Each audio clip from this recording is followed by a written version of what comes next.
નમસ્તે મિત્રો એસકે ચેનલમાં આપનું સ્વાગત છે, જ્યાં અમે જ્યોતિષશાસ્ત્રના ઊંડાણમાંથી તમારા જીવનની ઘટનાઓને ઉજાગર કરીએ છીએ। આજે અમે જુલાઈ મહિનાની સૌથી સચોટ અને સંશોધન કરેલી 8 મોટી ભવિષ્યવાણીઓ ફક્ત અને ફક્ત કુંભ રાશિના લોકો માટે લાવ્યા છે। મહિનાના તમારા માટે ઘણી રીતે ખાસ છે। ક્યારેક તકોનો વરસાદ તો ક્યારેક સાવચેતી રહેવાનો સંકેત છે। એ પણ જાણો કે કયા દિવસે શું કરવું, તમારા માટે કયો દિવસ અને કઈ તારીખ તમારે બહાર રહેવું પડશે। અને 21 જુલાઈના રોજ એક ખાસ ગ્રહ સંયોજન બનવા જઈ રહ્યું છે, જાણીને તમે આશ્ચર્યચકિત થઈ જશો। મિત્રો, વિડીયોમાં આજે વધતા પહેલા વિડીયોને લાઇક કરી અને ચેનલને સબસ્ક્રાઇબ કરી કમેન્ટ બોક્સમાં જય લક્ષ્મી માતાજી જરૂર લખજો। લક્ષ્મી માતાની કૃપા આપ સૌ પરિવાર પર બની રહે। મિત્રો, ચાલો તો 8 ભવિષ્યવાણી વિશે જાણીએ। નંબર 1, કુંભ રાશિની પહેલી ભવિષ્યવાણી કહે છે કે જુલાઈના પહેલા અઠવાડિયામાં તમે તમારા કારકિર્દીમાં એવો વળાંક જોશો જે તમે વર્ષોથી રાહ જોઈ રહ્યા હતા।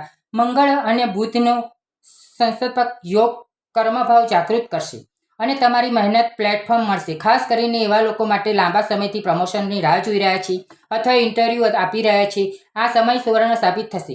નોકરી બદલવાનો વિચાર પણ હશે, વાસ્તવિકમાં ફેરવાઈ શકે છે। સરકારી સેવાઓ માટે તૈયારી કરી રહેલા લોકોને કોઈ શુભ સંકેત ઓફર મળી શકે છે। ઓફિસમાં તમારા કામની પ્રશંસા અને તમારા વરિષ્ઠ લોકો તરફથી તમને માન મળશે। ભગવાન હનુમાન સિંદૂર ચડાવો અને હનુમાનને નમો 21 વાર જાપ કરો, આનાથી આત્મવિશ્વાસ નિર્ભર લેવાની ક્ષમતા બનશે। નંબર 2, કુંભ રાશિની બીજી ભવિષ્યવાણી કહે છે કે જુલાઈનો મધ્યમ ભાગ અચાનક નાણાકીય લાભના સંકેતો લાવી રહ્યો છે।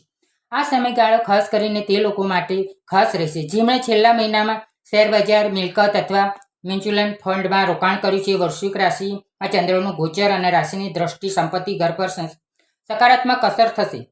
તેમની જૂની મિલકત વેચીને મોટો નફો કમાઈ શકશે। બીજી તરફ આ સમસ્યા દરમિયાન કોઈપણ પેન્ડિંગ ચૂકવણી અથવા લોન મંજૂરી પણ આપી છે સમય એવા લોકો માટે। ઉપાય: શુક્રવાર દેવી લક્ષ્મીને કમળના ફૂલ અર્પણ કરો અને 5 છોકરીઓને ખીર ખવડાવો, આનાથી દેવી લક્ષ્મીનો આશીર્વાદ રહેશે। સંપત્તિમાં સ્થિરતા આવશે। નંબર 3, કુંભ રાશિની ત્રીજી ભવિષ્યવાણી કહે છે કે આ અઠવાડિયે પ્રેમ જીવનમાં નવી સમજણ અને સ્પષ્ટતા લાવશે। જો તમે કોઈ સંબંધમાં છો પણ તમારા મનમાં મૂંઝવણ છે, તો ગ્રહોની ગતિ તમને યોગ્ય દિશા બતાવી શકે છે। જેમનું તાજેતરમાં બ્રેકઅપ થયું છે તેમના જીવનમાં કોઈ નવી વ્યક્તિ દસ્તક આપી શકે છે જે સાચા અને ભાવનાત્મક રીતે સ્થિર હશે। પરિણીત લોકો માટે પણ આ સમય વાતચીત વધારો ગેરસમજ દૂર કરવાનું છે। હૃદયથી વાત કરો, આ સમયનો સંદેશ છે। ઉપાય: શુક્રવારે સફેદ કપડાં પહેરો, શુક્રનાય નમો જાપ કરો, ફક્ત પ્રેમ જીવનમાં સુખદ પરિણામ આવશે। નંબર 4, કુંભ રાશિની ચોથી ભવિષ્યવાણી કહે છે કે ગુરુની દ્રષ્ટિ ચંદ્રની અસરથી કૌટુંબિક જીવનમાં સુખદ દુઃખદ બનશે। ઘરમાં થોડા સમયથી મતભેદ વાતચીતનો સંભાવ રહેશે। તે પરિસ્થિતિ બદલવાની, ખાસ કરીને માતા-પિતા, ભાઈ-બહેન સાથેના સંબંધોમાં મધુરતા આવશે। જેનું કૌટુંબિક જીવન અસ્થિર રહ્યું છે, મિલકત સંબંધિત વિવાદ ચાલી રહ્યો છે, હવે તેમાં સમાધાનની શક્યતા પણ ઘરમાં કોઈ શુભ કાર્ય કે પૂજા માટે યોજના પણ બનાવી શકાય છે।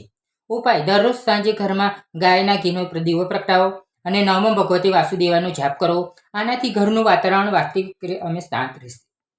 નંબર 5,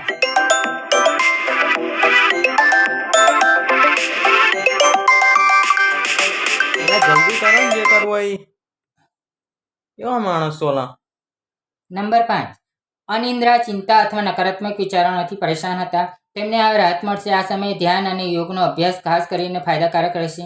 આ સમયે વિદ્યાર્થીઓ વિચારશે, વ્યવસાયિક માટે માનસિક સ્પષ્ટતા અને સ્થિરતા લાવશે। ઉપાય: શનિવારના પીપળામાં ઝાડને પાણીનું અર્પણ કરવા, તેને 7 વખત પરિક્રમા કરો અને ક્ષણ સંસારાય નમો જાપ પણ કરો। નંબર 6, કુંભ રાશિની છઠ્ઠી ભવિષ્યવાણી કહે છે કે આ મહિનાનું ત્રીજું અઠવાડિયું કુંભ રાશિ માટે લગ્નની દ્રષ્ટિએ ખૂબ જ અનુકૂળ છે। ખાસ કરીને જેમના સંબંધો લાંબા સમયથી ટકેલા હતા અથવા કામ પૂર્ણ થતાં પહેલાં બગડી જતા હતા, તે હવે અવરોધો દૂર થશે। શુક્ર અને ગુરુનું શુભ પાસું 7મા ભાવને ઉર્જા આપશે। યોગ્ય જીવનસાથી મળવાની શક્યતા પ્રબળ બનશે। જેમ લગ્નની દિશામાં આગળ વધવા માંગતા લોકો માટે પણ આ સમય સારો રહેશે। પરિવારના સભ્ય તરફથી સંપત્તિ મળવાની પણ શક્યતા છે। ઉપાય: ગુરુવારે પીળા કપડાં પહેરવાની, ઉપવાસ કરો અને વિષ્ણુ સહસ્ત્ર નામનો પાઠ કરો, ઉપરાંત તમારા લગ્નની ઈચ્છા રાખતી વખતે ગાયને ગોળ ખવડાવો। નંબર 7, કુંભ રાશિની 7મી ભવિષ્યવાણી કહે છે કે આ સમય કોઈ જૂનો મિત્ર અચાનક તમારા જીવનમાં પાછો આવી શકે છે. સમય કે અંતરને કારણે તમે જે મિત્ર ગુમાવ્યો હતો હવે ફરીથી તમારા જીવનનો ભાગ બની શકે છે. આ મુલાકાત માત્ર ભાવનાત્મક રીતે ખાસ કરીને પણ ભવિષ્યમાં એકસાથે કોઈ યોજના અથવા પ્રોજેક્ટનો પાયો પણ મૂકી શકે છે. કેટલાક લોકો માટે આ સંપર્ક ભાવનાત્મક શબ્દ પણ બની શકે છે. ઉપાય: બુધવારે લીલી વસ્તુનું દાન કરો અને નમો શિવાયનો જાપ કરો. આનાથી તમને જૂના સંબંધોમાં સકારાત્મક ઉર્જા મળશે. નંબર 8. કુંભ રાશિની 8મી ભવિષ્યવાણી કહે છે કે આ અઠવાડિયે તમને એક રોમાંચક યાત્રા પર જવાની તક મળી શકશે. આ યાત્રા વ્યવસાયિક તેમજ વ્યક્તિગત પણ હોઈ શકે છે. ખાસ કરી માત્ર માનસિક તાજગી લાવશે નહીં, પરંતુ કેટલીક નવી તકો માર્ગ પણ ખોલી શકશે. વિદેશ પ્રવાસ અથવા તીર્થ સ્થળનું આયોજન કરી શકશે. પણ કુંભ રાશિના લોકોને સેમિનાર, મીટિંગ અથવા ઇન્ટરવ્યૂના સંદર્ભે બીજા શહેરમાં અથવા દેશમાં જવાની તક મળી શકે છે. આ યાત્રા માટે કાર્યકીય અથવા વ્યક્તિગત વિકાસ માટે એક સીમાચિહ્નરૂપ સાબિત થઈ શકે છે. કેટલાક લોકો માટે આ યાત્રા જીવનસાથીને મળવા અથવા સંબંધને આગળ વધારવા સંશોધન પણ બની શકે છે. ઉપાય: યાત્રા પર નીકળતા પહેલા 21 વખત ગણપતિએ નમોનો જાપ કરો. ડાબા ખિસ્સામાં ચાંદીનો સિક્કો મૂકો. મિત્રો, તમને આ માહિતી કેવી લાગી? કોમેન્ટ કરીને જરૂરથી જણાવજો. જો તમને આ માહિતી પસંદ આવી હોય, વિડીયોને લાઇક કરજો, ચેનલને સબસ્ક્રાઇબ કરજો અને કોમેન્ટ બોક્સમાં જય લક્ષ્મી માતા જરૂરથી લખજો. જય લક્ષ્મી માતા આપ સૌ પરિવાર પર બની રહે. વિડીયોને છેલ્લે સુધી જોવા બદલ આભાર. જય મા લક્ષ્મી.